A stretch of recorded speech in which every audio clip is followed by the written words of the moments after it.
Hello बच्चों, welcome back.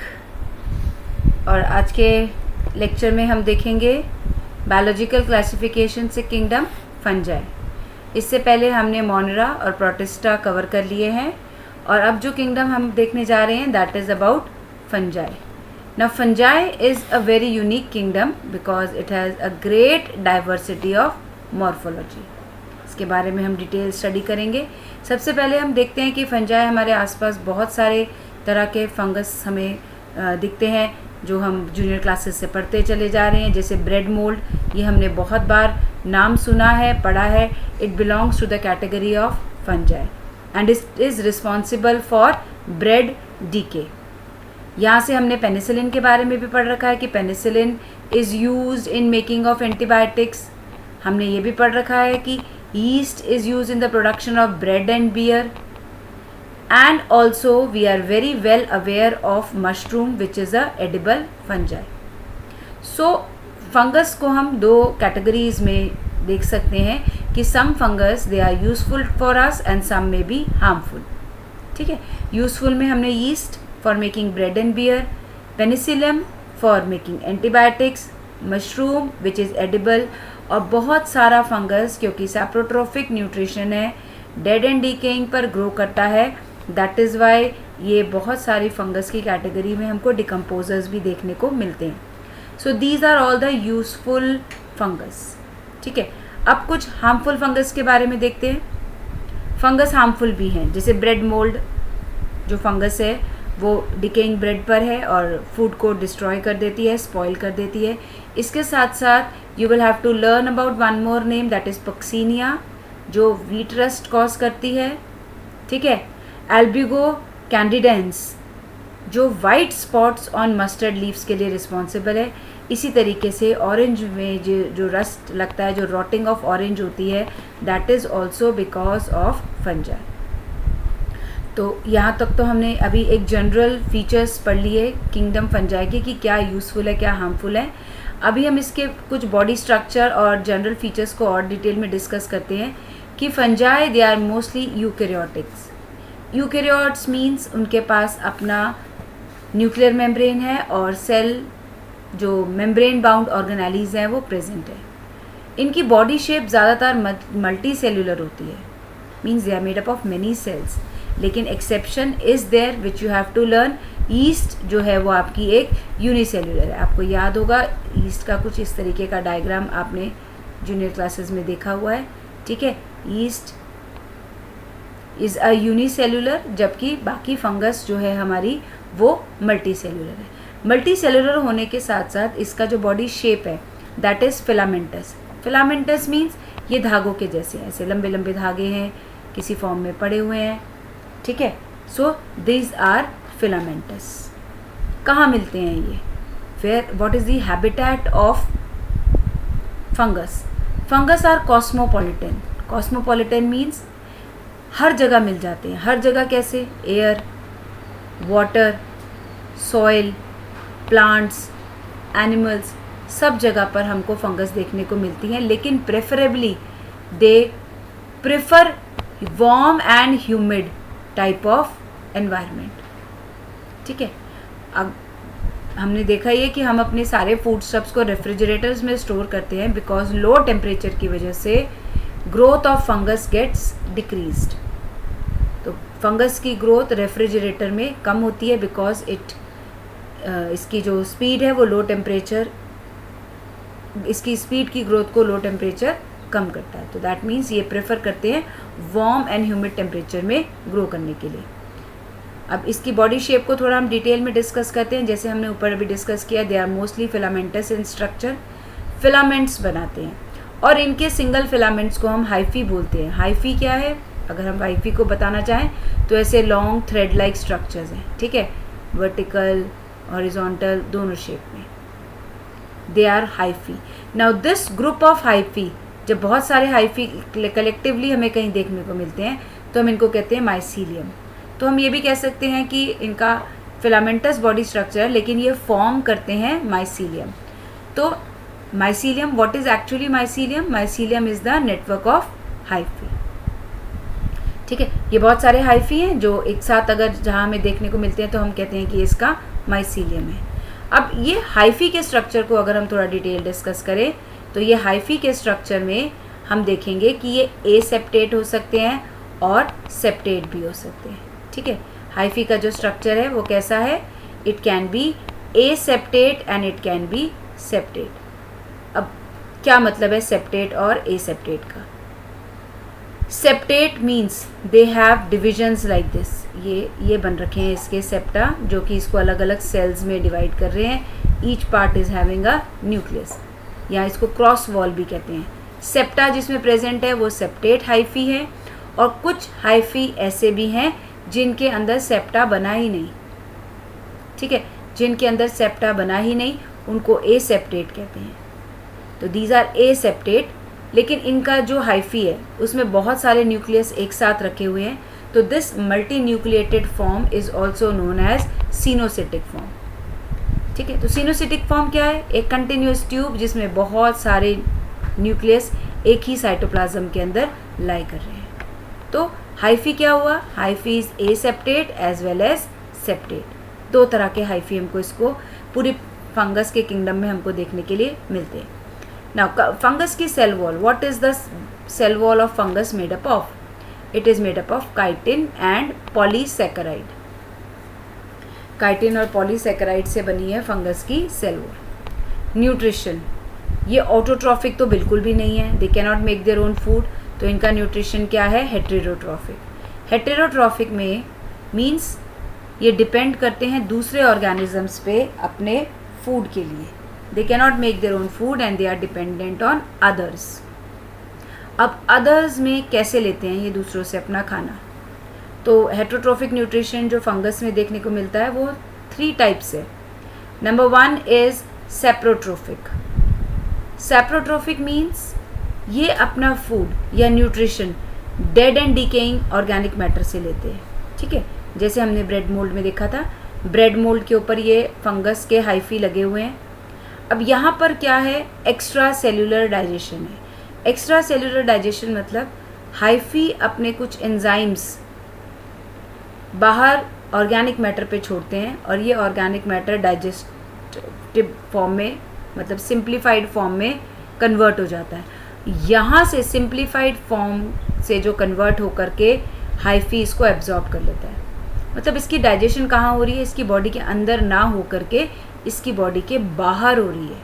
Not in the cells of hyphae, they are outside the cell of hyphae. तो इस तरीके की digestion को हम बोलते हैं extracellular, means out of the cell. ठीक है, डाइजेस्टिव एंजाइम बाहर ही इस फूड मटेरियल को डाइजेस्ट कर देते हैं और ये soluble form of food is then absorbed by hyphae. Example क्या है इसका? Bread mould. ब्रेड मोल्ड में आपको सेप्रोट्रोफिक मोड ऑफ न्यूट्रिशन देखने को मिलेगा। Next is parasitic. Parasitic nutrition में आप ये देखोगे कि parasite means they grow in and on the body of other living organism, और इसका एग्जाम्पल है आपका पक्सीनिया अल्बिगो। ठीक है, पक्सीनिया अल्बिगो, अल्बिगो कैंडिड्स, ये सब जो है इनके एग्जाम्पल्स हैं। Parasite means they live on the body of other living organism. Third जो टाइप ऑफ हेटेरोट्रॉफिक न्यूट्रिशन हमें देखने को मिलता है that is symbiotic relationship. Symbiotic मतलब आपस में मिलजुल कर रहना। दो ऑर्गेनिजम्स जो दोनों आपस में मिलकर रह रहे हैं, एक दूसरे को कुछ एडवांटेज दे रहा है और म्यूचुअल एक दूसरे को एडवांटेज देना है। पैरासाइट में सिर्फ एक को ही एडवांटेज मिल रहा है, होस्ट यहाँ पर सफरर है, होस्ट को कोई फ़ायदा नहीं हो रहा पैरासाइट से। सिम्बायोटिक में दोनों ऑर्गेनिजम्स को आपस में एक दूसरे से फ़ायदा हो रहा है। जैसे हम एग्जांपल देखते हैं लाइकन का। लाइकन में सिम्बायोटिक रिलेशन है बिटवीन फंगस एंड एल्गी। अब इसमें एक दूसरे का क्या फ़ायदा हो रहा है? एल्गी जो है वो फूड, क्योंकि एल्गी जो है ऑटोट्रॉफ है, फूड मैन्युफैक्चर कर सकती है, तो एल्गी खाना अपने लिए भी मैन्युफैक्चर करेगी और फंगस को भी देगी। And in return fungus is providing water, minerals and shelter to algae. तो ये दोनों बिल्कुल क्लोज एसोसिएशन में साथ में रहते हैं। and this type of association is called symbiotic association. दूसरा जो हमारा symbiotic association का एग्जाम्पल है दैट इज़ माइक्रोरीजा. माइक्रोरीजा में फंगस जो है वो हायर प्लांट्स के रूट्स में रह रही है. ठीक है, अगर ये कोई हायर प्लांट है तो इसके जो रूट्स हैं यहाँ पर फंगस आपको देखने को मिलेगी. और सेम फूड जो है प्लांट दे रहा है फंगस को, और फंगस उसका एरिया इंक्रीज कर रहा है for absorption of water and minerals. तो ये न्यूट्रिशन के बारे में पढ़ा. अब नेक्स्ट जो हम जनरल डिस्कशन कर रहे हैं कि फंगस का रिप्रोडक्शन कैसे होगा. फंगस रिस्पॉन्सिबल हैं, तीनों तरह के रिप्रोडक्शन फंगस में देखने को मिलते हैं. वेजिटेटिव भी, एसेक्सुअल भी और सेक्सुअल भी. तीनों तरह के reproduction can be seen in fungus. तो वेजिटेटिव में कौन कौन से हैं? Fragmentation, fission and budding. Fragmentation, what do you mean by fragmentation? कि एक बॉडी के अगर कुछ ऐसे हम टुकड़े कर दें तो each part will grow into a new individual. ठीक है, ये फ्रैगमेंट है. जितने भी टुकड़े हो जाएं ये एक पार्ट अपना एक न्यू इंडिविजुअल फॉर्म कर देगा. ऐसे ही ये पार्ट अलग इंडिविजुअल फॉर्म कर देगा, ये पार्ट अपना अलग इंडिविजुअल फॉर्म कर देगा. तो फ्रैगमेंटेशन में एक ऑर्गेनिजम्स के जितने पार्ट्स ब्रेक होंगे उतने ऑर्गेनिजम्स न्यू फॉर्म होंगे. फिजन, फिजन कैसे होगा? जैसे बाइनरी फिजन हमने करा हुआ है कि सेल जो है वो डिवाइड होगा इनटू टू. पहले साइटोप्लाज्मिक डिवीजन, फिर ठीक है इस तरीके से पहले न्यूक्लियस इलोंगेट होगा और दो पार्ट्स में डिवाइड होगा, साथ में साइटोप्लाज्म की डिवीजन होगी. धीरे धीरे ये डिवीजन इंक्रीज होते होते ये दो तरह के सेल्स में कन्वर्ट हो जाएगा. ठीक है, now there are two types of cells, one here and one here, and these cell will then separate and they will form two new cells. ठीक है, इसके बाद आपका एक सेल ये आ गया और एक सेल आपका ये आ गया. तो ये है आपका फिजन. बडिंग, बडिंग हमको देखने को मिलता है ईस्ट के अंदर. ठीक है, बडिंग हमको किस में देखने को मिलता है? ईस्ट में, जिसमें एक आउटग्रोथ डेवलप होती है ऐसे, जो साथ में ही ग्रो भी हो सकती है और डिटैच भी हो सकती है. और एक बार में एक ईस्ट पे एक से कई ज़्यादा बड्स हो सकती हैं ऐसे. This is budding. ठीक है, ये बडिंग है रही है. Budding is also a type of reproduction that is seen in fungus. तो वेजिटेटिव में हमने तीन पढ़ा, fragmentation, fission and budding. Now अब एसेक्सुअल रिप्रोडक्शन की तरफ हम जाते हैं. Asexual reproduction is by the means of spores. Asexual reproduction में स्पोर्स से जर्मिनेशन होता है. अब ये स्पोर्स कौन कौन से हो सकते हैं? Conidia, zoospores and sporangiospores. इनकी डिटेल अभी हम अपकमिंग पार्ट्स में क्लियरली रीड करेंगे कि क्या होते हैं ये स्पोर्स और कैसे ये फॉर्म होते हैं. इसी तरीके से सेक्सुअल रिप्रोडक्शन भी स्पोर्स से होती है और ये स्पोर्स बनते हैं फ्रूटिंग बॉडी में. ठीक है, अब स्पोर्स कौन कौन से हैं? oospores, ascospores and basidiospores. अब इन स्पोर्स की ज़रा फॉर्मेशन देखते हैं होती कैसे है. जैसे ये आपको ग्रुप ऑफ हाइफी नज़र आ रहा है. ठीक है, ये हाइफी हैं, इनके ग्रुप को हम क्या बोलते हैं? माइसीलियम. और कुछ माइसीलियम से और हाइफी निकलते हैं जो बना देते हैं फ्रूटिंग बॉडी, और इन फ्रूटिंग बॉडी के ऊपर हमारे लगते हैं स्पोर्स. ठीक है, अब स्पोर्स हमने पढ़ा, एसेक्सुअल स्पोर्स भी होते हैं और सेक्सुअल स्पोर्स भी होते हैं. तो अब हम ज़रा एक बार देखते हैं कि स्पोर्स की फॉर्मेशन में आगे क्या है. अब अगर ये फ्रूटिंग बॉडी है और इसके ऊपर एक पैकेट बना हुआ है और स्पोर्स इन पैकेट के अंदर हैं, तो हम बोलते हैं इस तरीके के स्पोर्स को एंडोजिनस स्पोर्स. और ये जो पैकेट है, that packet is known as sporangia. If spores are enclosed in sporangia तो हम इनको बोलते हैं एंडोजिनस स्पोर्स. और अगर स्पोर्स स्पोरेंजिया में एनक्लोज्ड नहीं है then they are known as exogenous spores. तो ये है हमारे स्पोर्स की 2 types of spores, endogenous and exogenous. इसके बाद स्पोर्स की एक और हम कैटेगरी पढ़ेंगे जिसमें है जू स्पोर्स एंड एप्लानोस्पोर्स। जू स्पोर्स कैसे हैं? इनके ऊपर फ्लैजिला है, ये मूव कर सकते हैं, दे आर मोटाइल। आप इसको याद रख सकते हो जू से। Zoo means animals, animals can move, तो they are motile in nature. अब मूव करने के लिए they must have flagella on them for making them motile. Next is aplanospores, they are not motile, ये एक जगह से दूसरी जगह पर नहीं जा सकते। अब हम देखते हैं सेक्सुअल रिप्रोडक्शन के स्टेप्स कैसे हैं। सेक्सुअल रिप्रोडक्शन के स्टेप्स में मेनली 3 स्टेप्स आते हैं आपको, प्लाज्मोगैमी, कैरियोगैमी एंड मियोसिस। यहाँ पर 2 हैप्लॉइड स्ट्रेन्स ऑफ हाइफी मिलते हैं, अपना जेनेटिक मटेरियल एक्सचेंज करते हैं, ठीक है, और फ्यूज़ होकर के जाइगोट बना देते हैं। अब इस जाइगोट से आगे बनती हैं फ्रूटिंग बॉडीज़, मियोसिस होकर के, और फिर बनते हैं हमारे स्पोर्स, और स्पोर्स से हमारा बनता है हाइफी। अब यहाँ पर एक देखने वाली बात है कि बीच में एक स्टेज आ रही है डाइक्रेयन। डाइकैरियन जो स्टेज है उसमें क्या है कि जब 2 हैप्लॉइड हाइफे आपस में मिलते हैं तो इनकी प्लाज्मोगैमी तो हो गई। प्लाज्मोगैमी मतलब इनके दोनों प्लाज्मा तो फ्यूज़ हो गए, लेकिन इनके दोनों न्यूक्लियस फ्यूज़ नहीं हुए। एक न्यूक्लियस ये रहा, एक न्यूक्लियस ये रहा। तो न्यूक्लियस ये वाली स्टेज मीन्स साइटोप्लाज्म फ्यूजन हो गया पर न्यूक्लियस फ्यूज़ नहीं हो रहा, न्यूक्लियस फ्री घूम रहे हैं उसमें।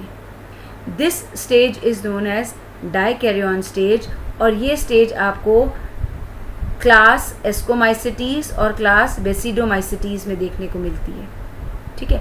फंगस की अभी हम नेक्स्ट क्लासेस पढ़ेंगे, 4 क्लासेस हम पढ़ेंगे, फाइकोमाइसिटीज़, एस्कोमाइसिटीज़, बेसिडोमाइसिटीज़ एंड टेरिडोमाइटिसी। तो एस्को और बेसिडो में आपको डाइकैरियन स्टेज देखने को मिलेगी। डाइकैरियन स्टेज में न्यूक्लियस का फ्यूजन नहीं होता, लंबे समय तक डाइकैरियन स्टेज बनी रहती है। उसके बाद जब ये फ्यूज़ कर जाते हैं nucleus, then fusion of nucleus is known as karyogamy. तो पहले प्लाज्मोगैमी, फिर एस्कोमाइसिटीज़ और बेसिडियोमाइसिटीज़ में डाइकैरियन स्टेज आती है, फिर आपका होता है कैरियोगैमी, न्यूक्लियस फ्यूज़ करके जाइगोट बनाता है। अब ये zygote is diploid in nature, ठीक है। ये डिप्लॉयड स्टेज से फिर मियोसिस होता है, तो इसमें बनती है फ्रूटिंग बॉडी। ये सब एन फॉर्म आ गया, वापस ये एप्लॉयड स्टेज बन गई। तो यहाँ पर आपके बन गए स्पोर्स।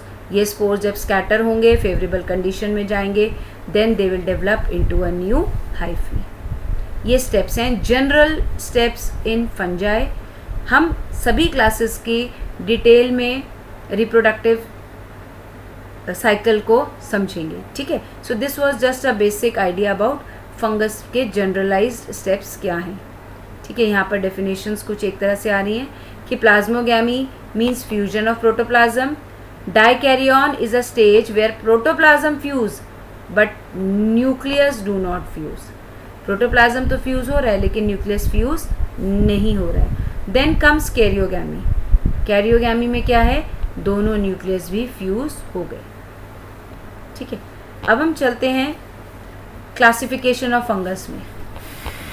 अब फंगस को हम 4 क्लासेस में डिवाइड कर सकते हैं, फाइकोमाइसिटीज़, ascomycetes, बेसिडोमाइसिटीज़ and डिट्यूरोमाइसिटीज़।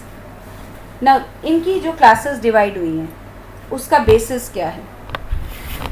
Basis of classification is morphology of mycelium, mycelium का मॉर्फोलॉजिकल स्ट्रक्चर, फिर स्पोर्स कैसे बन रहे हैं और इनकी फ्रूटिंग बॉडीज़ क्या हैं, ठीक है। Depending upon these 3 basis, these 3 features, we can divide fungi into 4 classes, that is Phycomycetes, Ascomycetes and Basidomycetes and Deuteromycetes।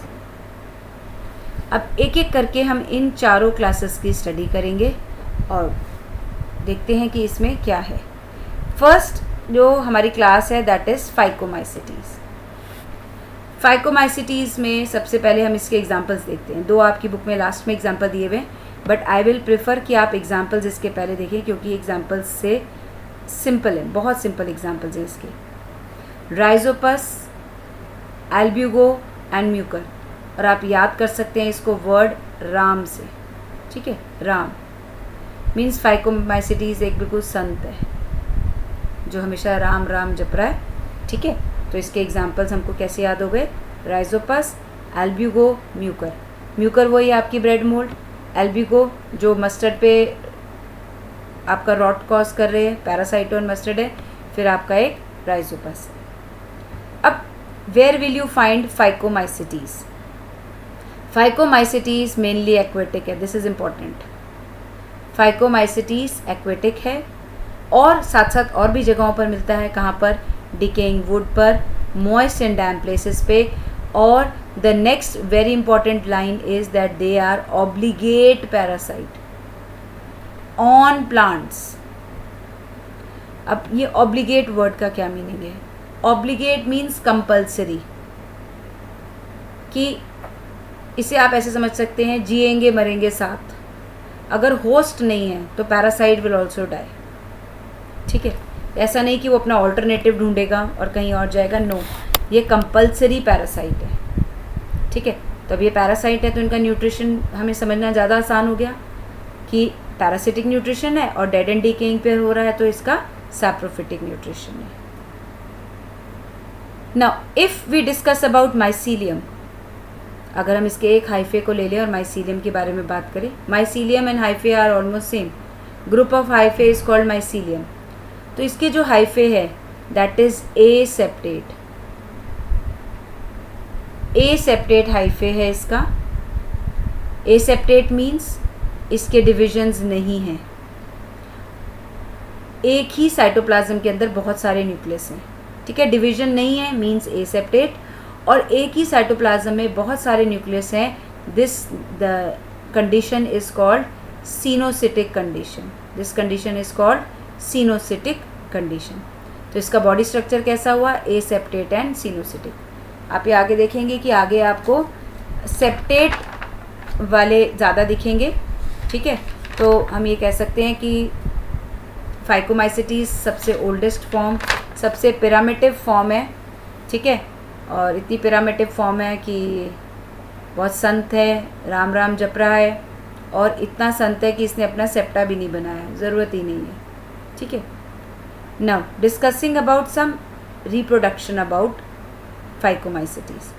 फाइकोमाइसिटीज़ का एसेक्सुअल रिप्रोडक्शन हम देखते हैं। सबसे सिंपल फॉर्म जो हमने फंगस के जनरल फीचर्स में पढ़ी कि हैप्लॉइड बॉडी है, ठीक है। ये माइसीलियम से कुछ हाइफे निकल रहे हैं, इनमें से कुछ हाइफे कन्वर्ट हो जाते हैं फ्रूटिंग बॉडी में, जिनके ऊपर बन जाता है स्पोरेंजिया।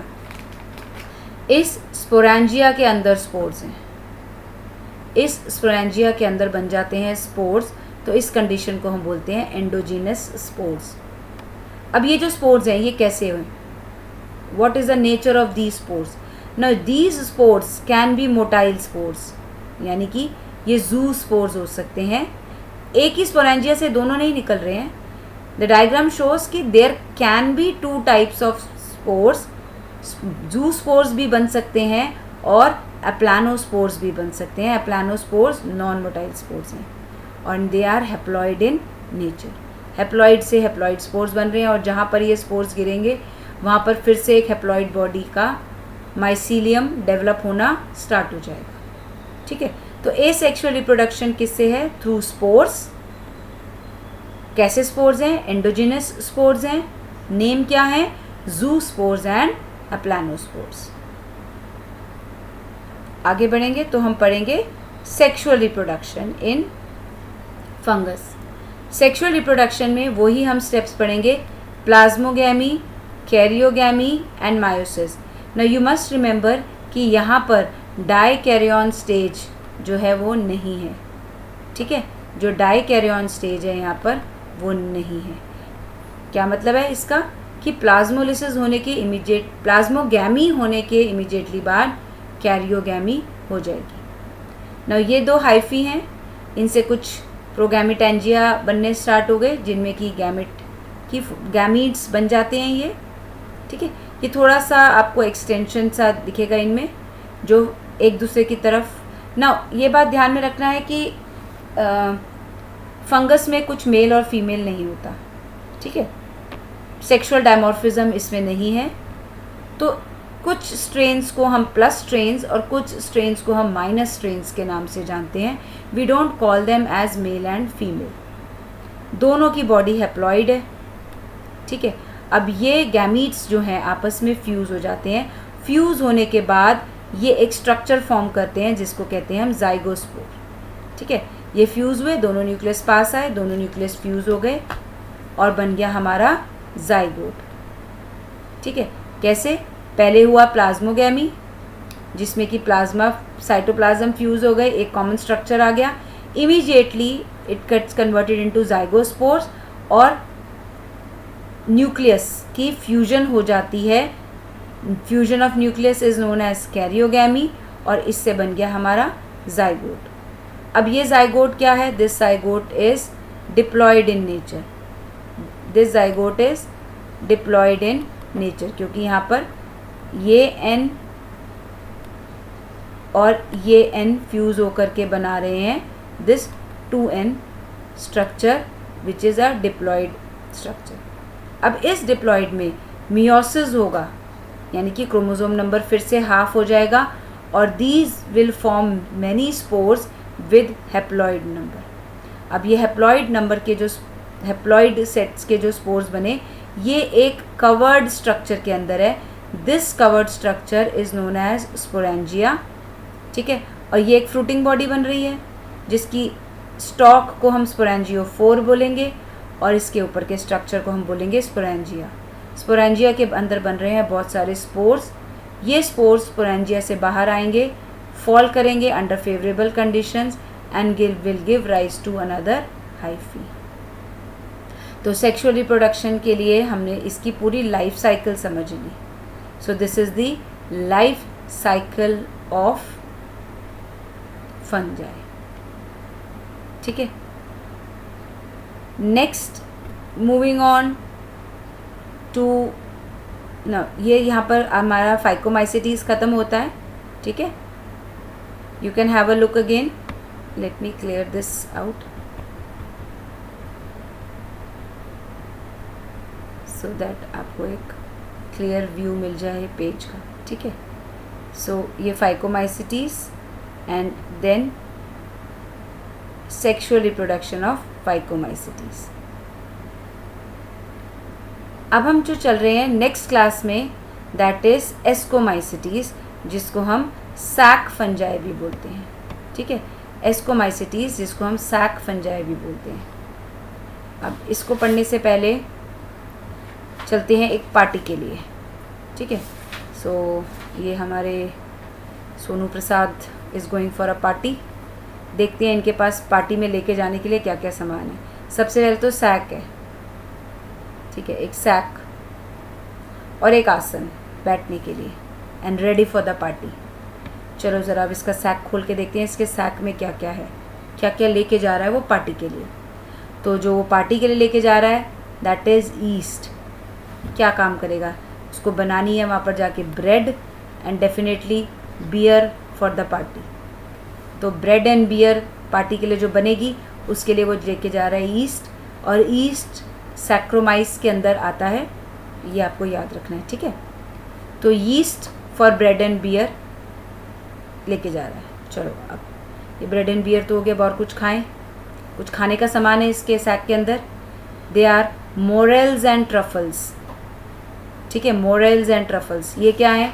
ये भी एक तरह के फंजाई हैं and they are edible delicacies, ठीक है। एक्सपेंसिव हैं, अच्छे हैं, फूड खाने वाले हैं। तो आपके सैक फंजाई में सैक के अंदर क्या है? ईस्ट भी आ गया जो ब्रेड एंड बियर बनाएंगे, मोरेल्स एंड ट्रफल्स आ गया जो आपके एडिबल डेलिकेसीज हैं। अब पार्टी में जाएंगे और तबीयत तो ख़राब होएगी, तो हम उसके लिए लेके जा रहे हैं पेनिसिलियम, जिससे हम बनाएंगे एंटीबायोटिक, ठीक है। तो ये तो हमारे क्लियर हो गए सैक फंजाई के एग्जाम्पल्स। अब इसके साथ साथ एक आसन भी था इसके पास, ये रहा इसके हाथ में आसन। अब इस आसन में क्या है इसके पास, आसन को हम कुछ ऐसे याद करेंगे, ACN, आसन, आसन हिंदी का। A for Aspergillus, C for Claviceps and N for Neurospora. ठीक है, कौन कौन से 3 चीज़ें और लेके जा रहा है ये, एस्परजिलस, क्लेविसेप्स एंड न्यूरोस्पोरा। ना न्यूरोस्पोरा का आपको थोड़ा सा याद रखना है कि Neurospora is mostly use for biochemical and genetic work. Neurospora is use for biochemical and genetic work. तो यहाँ से आई होप कि आपको एस्कोमाइसिटीज़ के सारे एग्जाम्पल क्लियर हैं। ये सैक फंजाई, सैक में yeast, morels truffles and Penicillium. इसके साथ साथ आसन में एस्परजिलस, क्लेविसेप एंड न्यूरोस्पोरा। ये एग्जाम्पल्स के बाद हम चलते हैं इसके हैबिटेट की तरफ। Ascomycetes are mostly parasitic in nature and they can also be coprophilous. ठीक है, कॉप्रोफिलियस मतलब they grow on dung, cow dung के ऊपर, बाकी डंग्स के ऊपर, दे ग्रो ऑन डंग। कौन से वाले की बात कर रहे हैं हम बात कर रहे हैं एस्कोमाइसिटीज़ के बारे में। इनका यूनिसेल्युलर स्ट्रक्चर इनका मल्टी सेलुलर स्ट्रक्चर होता है ज़्यादातर। पेनिसिलियम इसका एग्जाम्पल है। Rarely they can be unicellular, जिसका एग्जाम्पल है ईस्ट। ठीक है, पूरे फंगस किंगडम में हमने ये पढ़ा कि ईस्ट इज़ यूनिसेल्युलर, बाकी mostly they are multicellular. अब इनके न्यूट्रिशन की अगर बात करें तो न्यूट्रिशन इनका है saprophytic, parasitic and symbiotic. Body structure हमने बोला था सिर्फ फाइकोमाइसिटीज़ में ए सेप्टेट है, बाकी सेप्टेट स्ट्रक्चर है। तो इसका भी क्या है, सेप्टेट स्ट्रक्चर। देखिए यहाँ पे सेप्टा बने हुए हैं and this is a branched structure, ऐसे ब्रांचेस भी निकल रहे हैं। तो इसकी बॉडी शेप कैसी है, ब्रांच्ड एंड सेप्टेट। चलिए इसके रिप्रोडक्शन के बारे में बात करते हैं। रिप्रोडक्शन तीनों फॉर्म आपको देखने को मिलते हैं, वेजिटेटिव, एसेक्सुअल एंड सेक्सुअल। ना वेजिटेटिव में सेम तीनों चीज़ें, बडिंग, फिजन एंड फ्रैगमेंटेशन। तो एस्कोमाइसिटीज़ में बडिंग, फिजन एंड फ्रैगमेंटेशन तीनों स्ट्रक्चर्स आपको देखने, तीनों टाइप ऑफ वेजिटेटिव रिप्रोडक्शन देखने को मिलते हैं। ना एसेक्सुअल रिप्रोडक्शन में किससे होता है, asexual reproduction is with the help of conidia. Now how are these conidia formed. अब ये देखो आपको ये माइसीलियम नज़र आ रहा है जिसके ऊपर कुछ हाइफी स्ट्रेट जा रहे हैं, कुछ स्ट्रेट हाइफी को बोलते हैं हम फ्रूटिंग बॉडी। ठीक है, और इसका हैप्लॉइड नेचर है। ठीक है, दे आर हैप्लॉइड। अब ये फ्रूटिंग बॉडी जो डेवलप हो रही है इसको बोलते हैं हम कुनीडियोफोर। इन कुनीडियोफोर के ऊपर आपको ये स्पोर्स नज़र आ रहे हैं, these spores are called conidia. हमने स्टार्टिंग में पढ़ा था कि कुनीडिया से होता है जब हमने जनरल फीचर्स पढ़े थे। यहाँ पर हम देख रहे हैं कुनीडिया हमको कौन से क्लास में दिख रहा है, conidias are formed in Ascomycetes class. अब इन कुनीडिया के थोड़े फीचर्स देखें इन स्पोर्स के, they are exogenously formed. So they are exogenous means ये किसी कवरिंग के अंदर नहीं है, ऐसी कोई कवरिंग इनके ऊपर नहीं है, दे आर ओपन, तो they are exogenous. Non motile है, मतलब कोई फ्लैजिला नहीं है और हैप्लॉइड है, इनकी प्लॉइडी एन है, that is they are haploid in nature. Sexual reproduction इसका जो हम पढ़ेंगे that is very important. Sexual reproduction में आप वैसे ही है कि प्लस और माइनस के 2 स्ट्रेन्स जो हैं वो आपस में पास में आएंगे, गैमीट्स फॉर्म करेंगे and these gametes will fuse and पहला फ्यूजन होगा प्लाज्मोगैमी का। ठीक है, ये प्लाज्मोगैमी इसकी फॉर्म हो गई। प्लाज्मोगैमी होने के बाद ये स्ट्रक्चर फॉर्म हो गया जिसके अंदर दोनों प्लस और माइनस स्ट्रेन के न्यूक्लियस रखे हुए हैं। This phase is known as a dikaryon phase. अब ये डाइकैरियन फेज डिवाइड होगा और बहुत सारे डाइकैरियन जैसे स्ट्रक्चर्स ही फॉर्म होते चले जाएंगे। Now these many structures they are known as asci. ठीक है, ये डाइकैरियन फेज से बनेंगे आपके एस्की जो सारे एस की एक ही फ्रूटिंग बॉडी के अंदर होंगे, that fruiting body is known as ascocarp. और ये कप शेप्ड फ्रूटिंग बॉडी है आपकी, you can see there it is a cup shaped fruiting body, यानी कि सैक लाइक, ठीक है, सैक की तरह से, कप की तरह बोल दीजिए, सैक की तरह बोल दीजिए, इसीलिए इसका नाम सैक फंजाई पड़ा। और इसी एस्कोकार्प की फॉर्मेशन की वजह से इसका नाम एस्कोमाइसिटीज पड़ा, ठीक है, क्योंकि ये एस्कोकार्प बना रहा है इसीलिए इसका नाम है एस्कोमाइसिटीज। अब यहाँ पर ये डाइकैरियन स्टेज में कुछ समय के बाद क्या होगी, karyogamy, means fusion of nucleus. Nucleus की फ्यूजन से मिलेगा जाइगोट। नाउ इस एस्की के अंदर, नहीं सॉरी, इस एस्कोकार्प के अंदर ये आपको बहुत सारे एस्की में बने हुए जाइगोट दिखेंगे। अब जाइगोट की मियोसिस से ये 4 सेल इन ईच एस्की, ठीक है, हर एस्की के अंदर आपको 4 सेल। अब ये ऐसा नहीं है कि सारे एक साथ जाइगोट बनेंगे, सबकी एक साथ डिवीजन होगी, सबके अंदर 4 सेल हैं। ये अलग अलग स्टेजेस आपको एक ही कप के अंदर देखने को मिल जाएगी, एक ही सैक में देखने को मिल जाएगी। कुछ डाइकैरियन स्टेज में होंगे, कुछ जाइगोट स्टेज में होंगे, कुछ ऐसे मियोसिस होने के बाद 4 सेल स्टेज में होंगे, और कुछ और आगे आकर के ये मियोसिस होने के बाद माइटोसिस करते हैं और 8 सेल स्टेज में आपको ये नज़र आते हैं। तो एक ही एस्कोकार्प के अंदर आपको बहुत सारे स्टेजेस भी दिख सकते हैं, बट फॉर योर कन्वीनियंस हमने एक जैसी स्टेज को कवर करने की कोशिश करी है। ना इसके स्पोर्स, एस्कोस्पोर्स, एस्कोकार्प के अंदर जो बने हैं, अब ये बन गए हैं हमारे एस्कोस्पोर्स। ये एस्कोस्पोर्स रिलीज होंगे फेवरेबल कंडीशन में, ये जा कर के फिर बनाएंगे एक हाइफी, फेवरेबल कंडीशन में फिर जाकर ये बनाएंगे एक hyphae.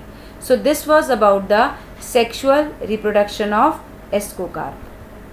Coming to basidiomycetes. Basidiomycetes के कॉमन फॉर्म्स हैं आपके mushrooms, bract fungi and puffball, ठीक है।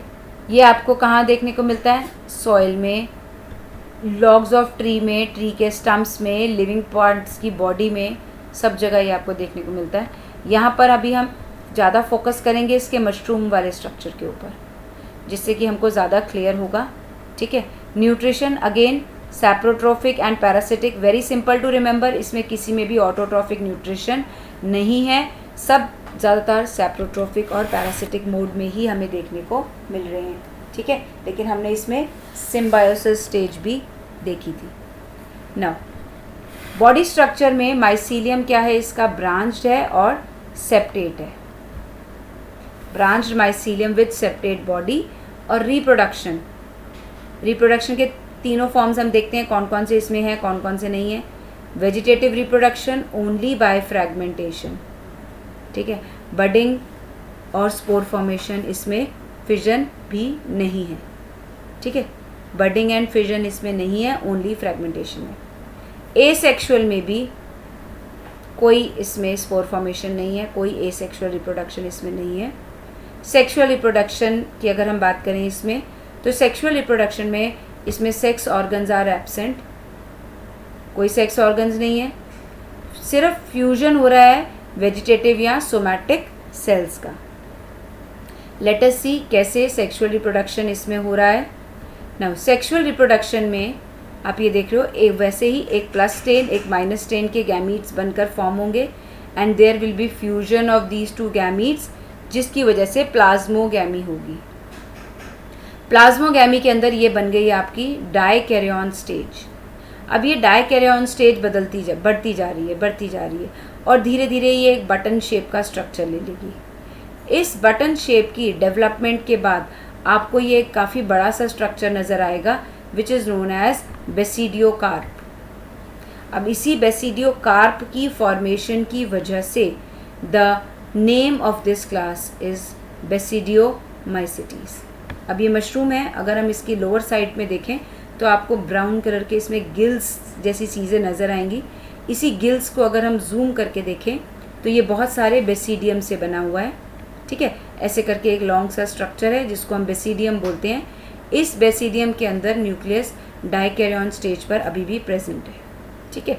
तो यानी कि यहाँ पर कुछ डाइकैरियन की स्टेज भी होंगी, कुछ जाइगोट फॉर्मेशन वाली स्टेजेस भी होंगी। तो बेसिडियम में आप देख रहे हैं ये फर्स्ट स्टेज जो हम देख रहे हैं that is a dikaryon stage. अब इस डाइकैरियन स्टेज में हो जाएगी karyogamy. Karyogamy means fusion of nucleus. ये न्यूक्लियस फ्यूज होकर के क्या बना रहे हैं, जाइगोट। और जाइगोट का क्या है, 2n नेचर है, ठीक है। इस जाइगोट से फिर आपका होगा मियोसिस। मियोसिस के बाद बनेंगे आपके 4 सेल जो आपके हैप्लॉइड नेचर के होंगे। इन स्पोर्स को हम बोलते हैं बेसिडियो स्पोर्स। अब ये स्पोर्स इसके अंदर नहीं रहते, ये स्पोर्स धीरे धीरे मूव करके बाहर की साइड चले जाते हैं, इसीलिए हम कहते हैं basidiospores are exogenously formed. Endogenous नहीं बोलते हम इसको बोलते हैं एक्सोजीनियसली फॉर्म्ड, ठीक है। अगर हम इसका एक जनरल स्ट्रक्चर दोबारा से देखने की कोशिश करें तो ये रहा आपका बेसिडियो कार्प, इसके अंदर ये हैं आपके बेसिडियम्स और बेसिडियम्स पर लगे हुए हैं आपके बेसिडियो स्पोर। इसके एग्जाम्पल हम याद कैसे करेंगे, इसके एग्जाम्पल याद करेंगे हम वर्ड बापू से, BAPU बापू, ठीक है। अब इसमें B स्टैंड्स फॉर बेसिडियोमाइसिटीज, इसको तो अलग कर दो, ये तो ग्रुप का नाम बता रहा है। A फॉर एगारिकस जो मशरूम है, P फॉर पक्सीनिया जो रस्ट कॉज करती है, U फॉर अस्टिलागो जो स्मट कॉज करती है। अब ये देख रहे हो आप, ज़्यादातर ये क्या है, पैरासिटिक हैं और डिजीज़ कॉजिंग है। तो बेसिडियोमाइसिटीज़ हमारे क्या हैं, बैरी दुश्मन, ज़्यादातर ये हमको डिजीज़ कॉज कर रहे हैं, ठीक है। सो बेसिडियोमाइसिटीज़ के लिए हम बोल सकते हैं कि ये बैरी हैं, ये दुश्मन है। तो यहाँ से आप इसके एग्जांपल्स को अच्छे से समझ पाएंगे कि बेसिडियोमाइसिटीज़ में जो एग्जांपल्स हैं that is Agaricus, Puccinia and Ustilago. Agaricus mushroom, Puccinia rust form करता है प्लांट्स पर, Ustilago is responsible for the formation of smut. ना अब हम चलते हैं इसकी लास्ट क्लास की तरफ and this will be about the end of this lecture, जो हम पढ़ेंगे डिटीरियोमाइसिटीज़। ना डिटीरियोमाइसिटीज़ ये इम्परफेक्ट फंजाई है, मीन्स इसका जो ग्रुप है वो अभी वेल डिफाइंड नहीं है। जो भी कन्फ्यूजन वाले फंगस हैं वो इस ग्रुप में डाल दिए जाते हैं। जो हमने इस ग्रुप में फंगस डाली उनके हम ज़्यादातर जो स्टेजेस देख पा रहे हैं वो हम उनके एसेक्सुअल और वेजिटेटिव फेजेस के बारे में ही हमको उसके बारे में पता है। मीन्स जो फंगस हमें मिली, हमने फंगस को स्टडी करा और हम उसकी सिर्फ एसेक्सुअल और वेजिटेटिव फेज़ के बारे में ही स्टडी कर पाए। हो सकता है कि उसकी सेक्सुअल स्टेज भी पता हो, ठीक है, हो सकता है उसकी सेक्सुअल स्टेज पता हो लेकिन वो किसी और क्लास में किसी और नाम से रखा गया हो। अभी डिटीरियोमाइसिटीज़ में जो है वो उनकी सेक्सुअल स्टेजेस अनआइडेंटिफाइड है। तो डिटीरियोमाइसिटीज़ में जो भी हमारी फंगस हैं हम ज़्यादातर उनकी एसेक्सुअल और वेजिटेटिव फेजेस के बारे में ही जानते हैं।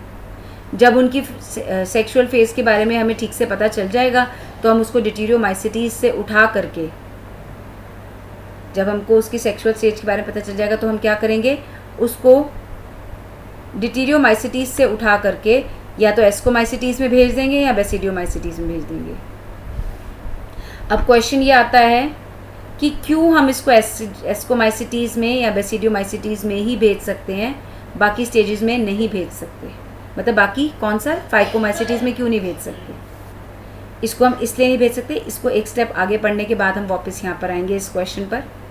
सबसे पहले हम देखते हैं कि डिटीरियोमाइसिटीज़ का बॉडी स्ट्रक्चर कैसा है। डिटीरियोमाइसिटीज़ का बॉडी स्ट्रक्चर है septate and branched. Septa formed है और ब्रांच्ड है। अब हमने पढ़ा था कि जो फाइकोमाइसिटीज़ है that is the only group which is aseptate. इतना संत है, राम राम जप रहा है और अपना सेप्टा भी नहीं बना पाया, ठीक है। तो फाइकोमाइसिटीज़ तो एसेप्टेट है और जो डिटीरियोमाइसिटीज़ में हमने सारे फंगस के एग्जांपल्स रखे हैं वो सारे सेप्टेट हैं। तो यानी कि इसके यहाँ पर जाने के चांसेस तो ख़त्म ही हैं। ये सेप्टेट है तो या तो एस्कोमाइसिटीज़ में जाएगा after determining the sexual stage, या फिर ये बेसिडियोमाइसिटीज़ में जाएगा after determining the sexual stage. Now इसके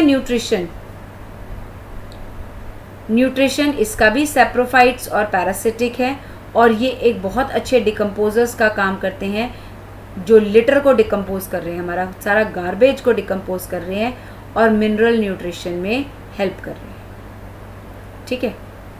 इनका रिप्रोडक्शन किससे है? एसेक्सुअल रिप्रोडक्शन है, अभी हमने पढ़ा एसेक्सुअल रिप्रोडक्शन है, सेक्सुअल तो पता ही नहीं है हमें इसके बारे में, तो हम कहेंगे कि इसका एसेक्सुअल रिप्रोडक्शन है which is only by conidia.